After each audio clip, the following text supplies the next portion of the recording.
Hello, praise the Lord. एक बार फिर से परमेश्वर का वचन लेकर आप तक आने का सौभाग्य प्राप्त हुआ है। आज मैं आपको बताना चाहता हूँ परमेश्वर के प्रति प्रेम हमें करना चाहिए। बाइबल में लिखा है मरकुस उसका 12 का 30वीं आयत में कि अपने प्रभु अपने परमेश्वर से अपने सारे मन, अपने सारे शक्ति और अपने सारे प्राण से प्रेम रख। जब हम परमेश्वर के पास आते हैं, ज़्यादातर समय हमारे पास ये होता है कि हम अपनी इच्छा को पूरी करने आते हैं।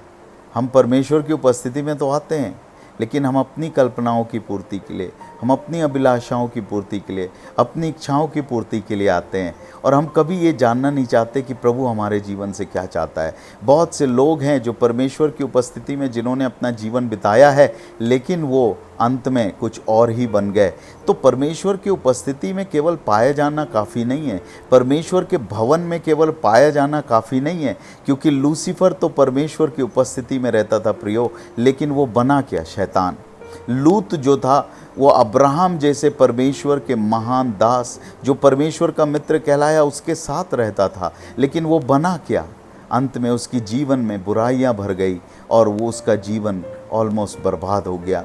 हम देखते हैं यहूदा यीशु मसीह के साथ रहता था, उसके साथ साथ चलता था, लेकिन अंत उसका कैसा हुआ? उसने यीशु मसीह से विश्वासघात किया और 30 चांदी के सिक्कों में उसे पकड़वा भी दिया।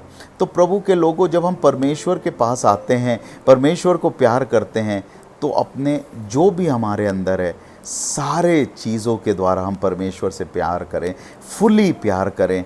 हम सिर्फ दिखाने के लिए नहीं, क्योंकि ज़्यादातर दुनिया में जो आई लव यू वर्ड है वो बहुत मैनिपुलेटिव स्टेटमेंट है। तो लोग सोचते हैं हम परमेश्वर के भी साथ ऐसे ही बोल देंगे कि अरे I love you God, but हमारा दिल तो कहीं और रहता है। हम आराधना करते हैं लेकिन हमारा दिल कहीं और रहता है। हम परमेश्वर की सेवा करते हैं लेकिन फिर भी हम पूरी रीति से उसमें नहीं होते, हमारा दिल कहीं और होता है। अपनी इच्छाओं और अभिलाषाओं की पूर्ति में हम जीवन बिताना चाहते हैं। प्रभु के लोगों, अगर परमेश्वर से प्यार करना है तो पूरी रीति से प्यार करें।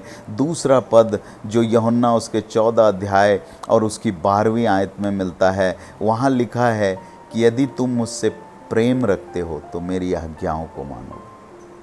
देखिए, परमेश्वर से अगर हम प्रेम रखते हैं तो उसको हम आज्ञाकारिता के रूप में एक्सप्रेस कर सकते हैं। ज़्यादातर लोग परमेश्वर का वचन को ज्ञान को बढ़ाने के लिए या उसको मेमोराइज करने के लिए या अपने इंक्विजिटिवनेस को पूरा करने के लिए करते हैं और परमेश्वर के वचन को खूब पढ़ लेते हैं, जान भी लेते हैं, लेकिन परमेश्वर के वचन का पालन नहीं करते हैं।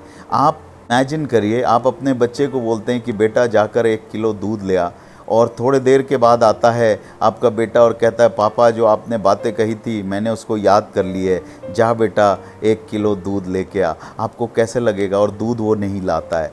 आज्ञा मानना बलिदान चढ़ाने से उत्तम है। अगर हम परमेश्वर से प्यार करते हैं तो उसकी आज्ञाओं का पालन करें। प्रभु के लोगों, जब हम परमेश्वर की आज्ञाओं का पालन करेंगे, हम जाएंगे सारी दुनिया में लोगों को चेला बनाएंगे।